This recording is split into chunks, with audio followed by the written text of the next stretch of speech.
Hi all! So glad you joined me in this current segment. 23 minus 2, which equals 21, times 23 minus 2, which equals 21.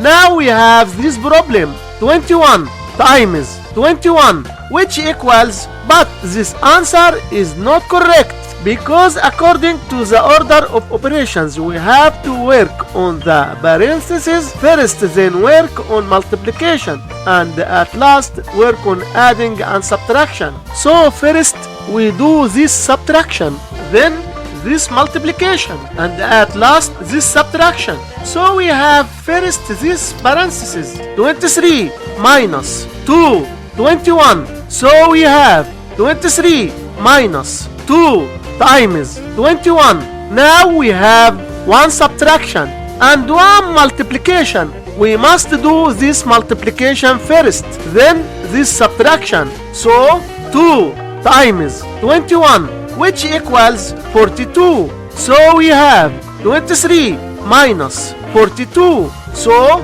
23 minus 42, which equals minus 19.